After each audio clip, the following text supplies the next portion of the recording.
Fala pessoal, tudo bem? Bom domingo aí para todos e vamos iniciar então nosso domingão aqui de estudos. Primeiramente eu vou passar para vocês aqui algo que a gente costuma olhar no nosso dia a dia, tá? Que é as posições dos estrangeiros. Como a gente sabe, então, os estrangeiros aí formam cerca a mais de 50% então das movimentações na nossa bolsa. Então a gente acredita que eles são basicamente aqueles que fazem o mercado. Então cabe nós a identificar esses sinais e seguir o que esses caras estão fazendo. Tá? Mas obviamente que aqui eles têm diversas estratégias, tanto muito mais considerando hedge e tudo mais. O primeiro gráfico aqui então que a gente vê é os juros futuros. Então a gente falou essa semana lá no nosso Instagram, na sexta-feira, os juros estavam caindo naquele dia e a gente decidiu fazer uma nova alocação nos juros. Então, é uma posição que a gente vai começar gradativamente, então a gente tem margem para fazer isso, tá? Não é simplesmente indo de uma loucura lá e comprando os juros, então a gente tem margem, como a gente ganhou, teve uma excelente rentabilidade nos juros nos últimos meses, então agora a gente vai entrar novamente, porque os juros têm essa movimentação em ondas, esse ciclo em ondas. E a gente está observando, então, aqui foi mais ou menos aonde a gente fez a redução da nossa exposição, porque a gente viu que os estrangeiros tinham reduzido essa exposição nos juros, mas logo na sequência eles já voltaram a comprar. Mas os juros ficaram andando ali de forma praticamente lateral. Já vamos dar uma olhada, inclusive, aqui nos juros, né? Então, esse aqui é o movimento que ficou lateralizando. Então, foi bem nesse dia aqui, ó, dia 26/3, então a gente observou a movimentação dos estrangeiros e a gente voltou a comprar. Aqui sim tem algumas situações que são um pouco mais complexas, mas todo esse período de tempo aqui já reduz um pouco o valor dos juros e favorece a gente entrar. Como as perspectivas são de continuidade do aumento, e principalmente que o Copom, finalize o ano aí com uma taxa de juros de 6%, então tem muito espaço para se aumentar juros então aqui. Então possivelmente essa onda aí ela está basicamente só no início. Mas óbvio que o que a gente precisa de dinheiro aqui é bem pesado para fazer essas movimentações nos juros. Algo que eu sempre falei para vocês, que a gente sempre gosta de uma forma mais agressiva, então aqui foi o ponto da nossa compra, nós compramos a 8 juros, tá? Nos movimentos que ele faz essas correções na 21. Geralmente ele passa um pouquinho, mas depois volta a subir. Como eu falei para vocês, tem muita gente agressiva que compra aqui, mas esse processo de lateralização aqui não é algo tão assim tão favorável à nossa posição, e principalmente porque as barras de queda estão aumentando os volumes, está tendo mais negociação. Então isso não são indícios tão significativos assim de que os juros vão parar de cair por aí. A gente vai montando a nossa exposição na queda. Porque se a gente for montar lá quando o juro já subiu até aqui, aí a gente perdeu todo o movimento de alta. Então a gente vai trabalhando com esse nosso preço médio em algo que o fundamento está favorável à nossa posição. Se vocês olharem nessa outra movimentação aqui, ó, os juros então ficaram de uma forma lateral, e a partir desse momento aqui que a gente vê um aumento gradativo de volume, né? Então ele continuou ainda caindo um pouco mais aqui, para depois voltar à sua tendência, tentar reverter essa tendência. Tá? Então aqui a gente fez também uma compra, e aí agora a gente vai analisando. Obviamente no semanal a gente gostaria que os juros corrigissem de uma forma um pouco mais intensa aqui, então até um 7,60 aqui, ou até um 7 aqui já seria muito interessante para a gente fazer um novo aporte aqui nos juros. Mas como a gente observa, os juros têm essa movimentação lateral, né? Então, eles ficam aqui de um tempo lateral para depois dar essas pancadas para cima. Então, mesmo na situação quando eles estavam em queda, a gente pode observar aqui, ó, forma lateral, depois pancadão para baixo. Lateral, pancadão para baixo. Lateral, pancada para baixo. Então, isso é natural, tá? Esse é o ciclo que o juro começa a ter. Então, geralmente as médias, principalmente a de 21 aqui no semanal, é excelente para quem trabalha de uma forma agressiva entrar na ponta compradora. Tá? Tudo que eu estou falando aqui não é recomendação de compra, então vocês têm que fazer o gerenciamento das posições de vocês conforme a metodologia de vocês. Outro ponto, então, que a gente está observando, a gente viu que os estrangeiros estão fazendo uma movimentação bem atípica no mercado de dólar. Então, eles estavam com uma ponta compradora bastante expressiva, viraram para uma ponta vendedora, ficaram pouquíssimo tempo numa ponta vendedora, já voltaram a comprar e agora estão praticamente zerados no dólar. Possivelmente, eles estão esperando alguma sinalização da nossa política que favorecer um pouco mais a situação econômica. Então, a gente vê, obviamente, que o dólar está num patamar um tanto esticado, digamos assim, tá? Real foi uma das moedas que mais se desvalorizou, então a gente tem que tomar alguns cuidados. Comprar dólar agora a gente já tinha falado, eu acho que se não me engano, nesse dia aqui, que a gente estava fazendo uma redução na nossa exposição quanto ao dólar. Então a gente aproveitou esse dia aqui para zerar um pouco da nossa exposição e deixar com que os indicadores deem uma aliviada para a gente ver essas movimentações, como é que elas vão ser. Então, mas o ideal sempre, se você não tem exposição no dólar, é gradativamente ir fazendo as suas remessas para o exterior. O nosso modelo, além de a gente utilizar ele para fazer as remessas para o exterior, a gente utiliza também para especular um pouco no mercado de dólar. Então, a gente tem essas movimentações um pouco mais táticas aqui. A gente tem o fundamento do dólar, que quando ele aponta para cima, a gente sempre está pensando numa ponta compradora, nunca numa ponta vendedora. Então, dessa forma, a gente não está caçando topo, a gente está caçando topo para reduzir a nossa exposição, mas nunca para entrar contra a tendência, principalmente contra os fundamentos. Tá? Em momentos específicos, dá para a gente utilizar essa estratégia com toda certeza. Então, aqui foi um dos momentos que a gente utilizou essa estratégia. Por mais que os fundamentos estavam apontando para cima, a gente utilizou aqui uma estratégia de venda no dólar e pegamos uma boa movimentação aqui. Então, são tiros mais curtos. Mas depois a gente voltou a montar a nossa posição no dólar, tá? Então, o dólar segue de forma lateral aqui, então ele está nesse momento aqui, ó. Isso foi algo que eu falei para vocês, que as LTAs aqui eu costumo manter, no primeiro ponto que eu estabeleço elas, eu costumo manter isso, porque eu tenho o costume de ver que o mercado ele oscila nessas linhas, tá? Então, não é uma regra, ele oscila nas linhas, certo? Então aqui ele está de forma lateral, é o que o dólar sempre faz, ele sempre fica aí um período lateral para depois dar sequência na sua tendência. Aqui a gente então tem a participação dos estrangeiros então no mercado futuro, então seria o nosso índice futuro. E a gente viu que eles vinham com uma movimentação então vendida até então seria aquele hedge da posição deles. E a gente viu que no mercado à vista eles reduziram bastante as compras, mas como eles reduziram as compras, eles aumentaram as compras também no mercado futuro. Então seria como um hedge aqui também. Tá? Se o mercado continuar subindo, eles também estão posicionados, aí ganhando um pouquinho na bolsa, mas ganhando mais no futuro.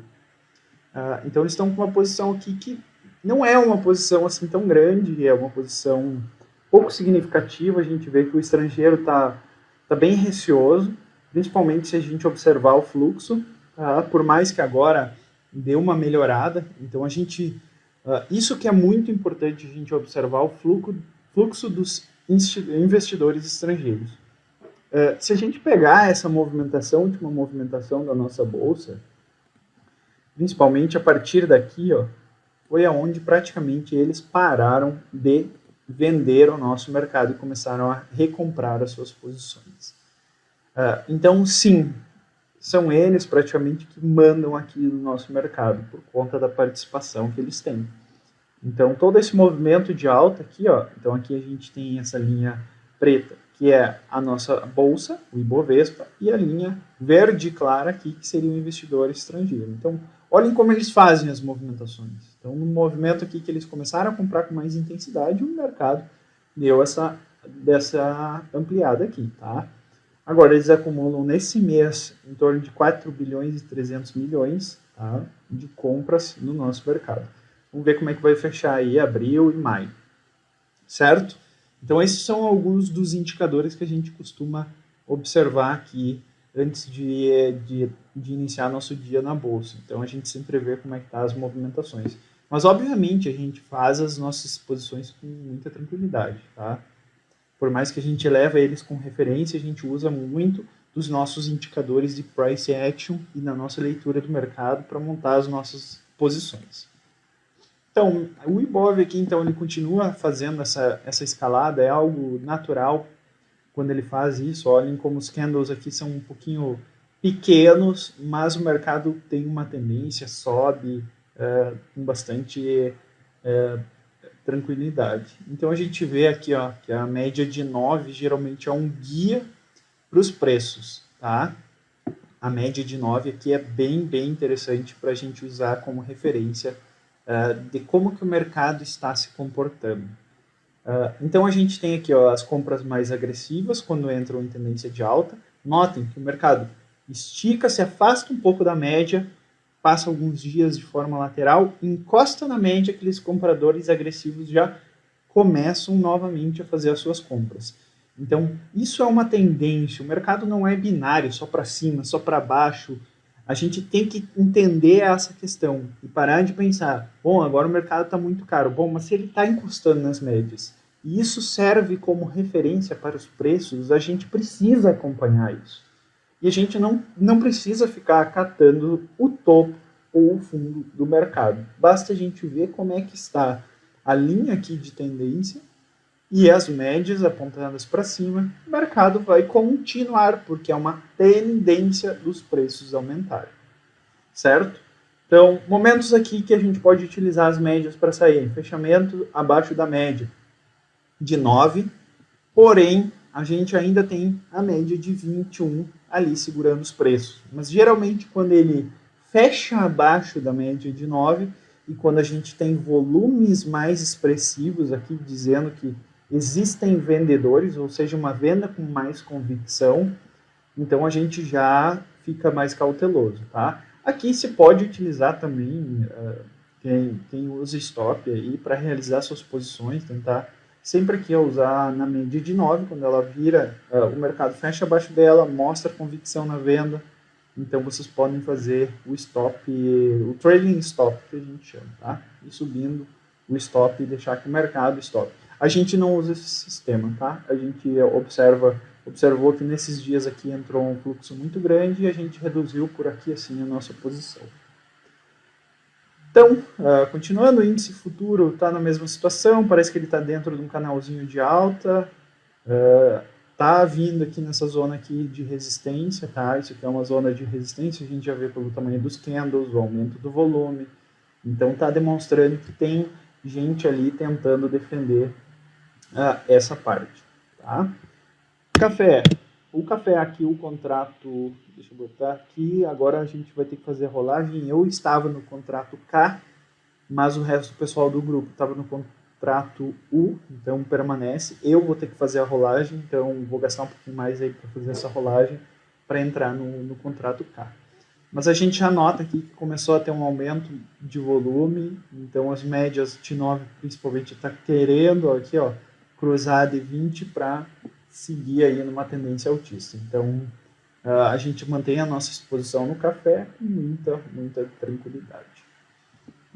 Vamos botar aqui o milho, CCN Food. O milho, então, já deu uma pancadona aqui para baixo. A gente falou de venda no milho e a gente segue na nossa posição. A gente tinha vendido, se não me engano, foi aqui. Ele corrigiu aqui em torno de 5%. Nós não reduzimos, porque a gente não estava com a nossa posição completa, então a gente tinha assim essa expectativa que o milho subisse para a gente conseguir um preço melhor com um lote maior, aguardando aí uma queda um pouco mais expressiva no milho. Então aqui a gente, nesse dia aqui a gente vendeu mais um contrato, tá? O nosso médio tá praticamente aqui nesse preço e a gente ainda tem mais lotes para iniciar, para continuar a vender, até que a gente forme o preço completo. E como a gente está comprado no café, então a gente tem essa expectativa do café subir e o milho cair, ou se o milho continua subindo e o café sobe também, então a gente tem aí uma equiparação. Então a gente fica praticamente no 0 a 0. Ações interessantes que a gente vê.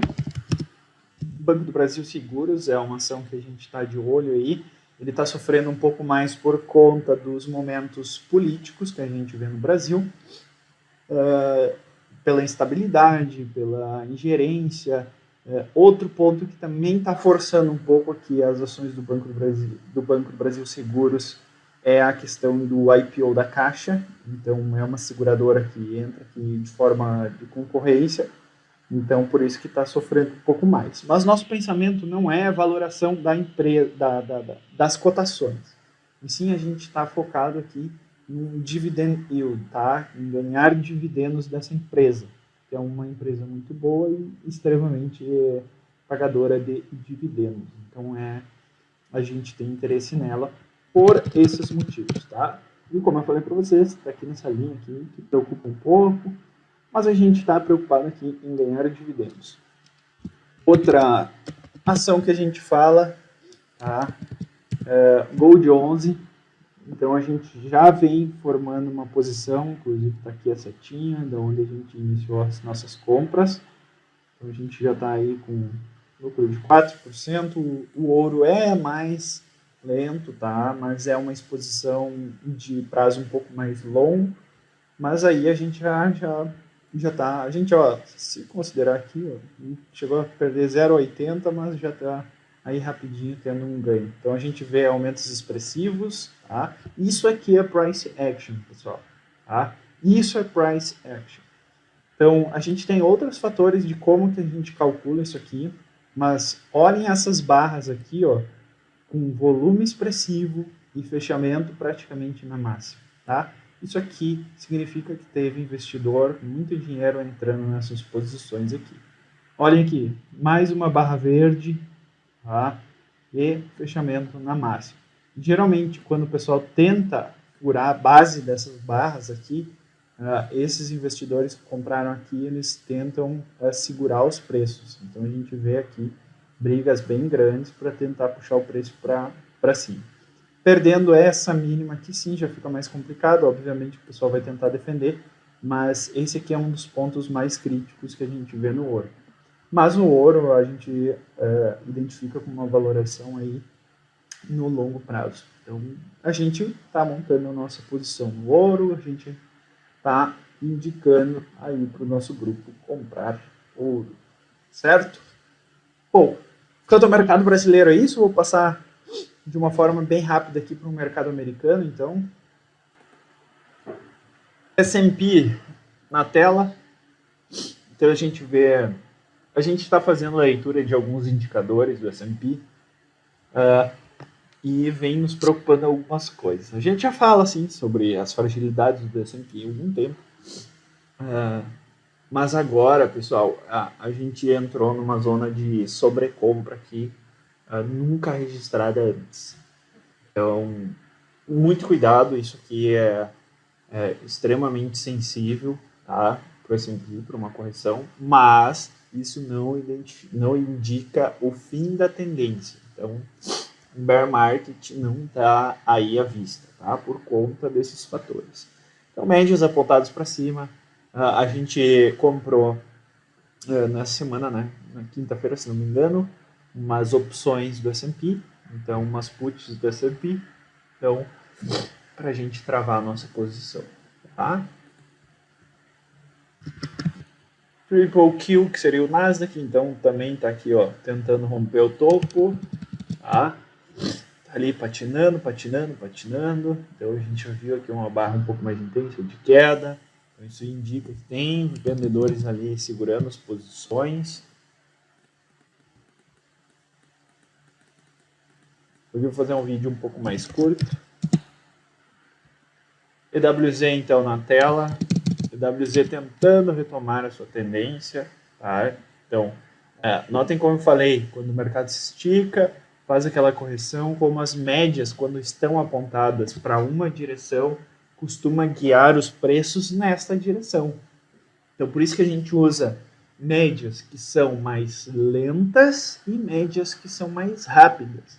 Ou seja, média de 9 é uma média mais lenta para a gente fazer posições mais táticas, a média de 20 ou 21, conforme vocês querem, tá? Então, também é uma média, digamos assim, moderada, e uma média extremamente lenta, que é a de 200 períodos. Então, essa é uma das que indica realmente a tendência do mercado. Se a média de 200 está apontado para cima, é possível que o mercado vá continuar nessa tendência. Mas dentro destas ondas, então aqui a gente teve uma onda, por mais que aqui o mercado esteja altista, ele vai fazer as correções dele para retornar à média. Isso é comum no mercado, tá?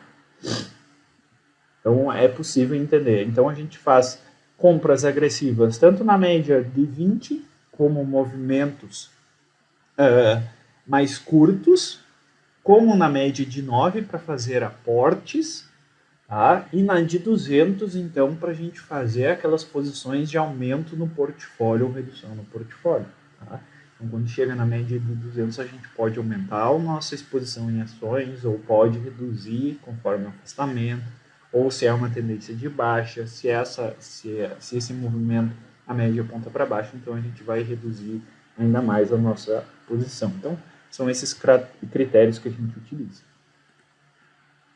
Tá? Não vou passar pelo ouro, porque eu já falei pelo ouro Gold 11, que é praticamente o IAL.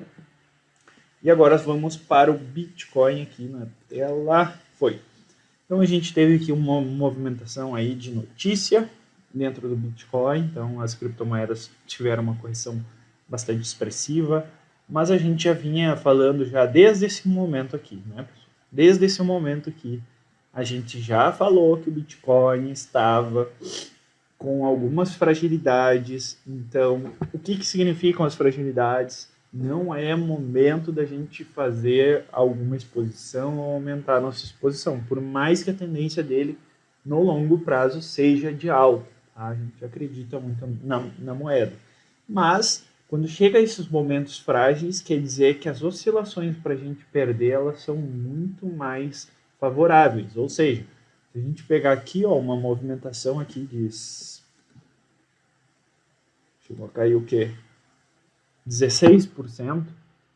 Então, em apenas um dia, em questão de horas, a gente tem esse tipo de movimentação. Então, isso é uma fragilidade. Então, quando a gente faz a nossa exposição, a gente tem muito mais a perder, porque ele entra naquele ponto que as pessoas estão mais querendo realizar lucro do que comprar. Tá? Então, a gente precisa ficar de olho aqui, o volume foi bastante elevado, vamos ver como é que ele se comporta. Lembra que a gente marcou aqui, ó, que teve um volume também expressivo, que aqui era uma zona de venda. Então, o pessoal defendeu essa região aqui. Eu sempre falei isso, na primeira batida é muito difícil passar. Os vendedores que estão ali, eles costumam defender as suas posições, tá? Pessoal, por hoje eu vou fazer um vídeo então um pouco mais rápido, um pouco mais curto aí para vocês. Espero que vocês tenham uma semana excelente, bons negócios aí e muito dinheiro no bolso. Grande abraço e até mais.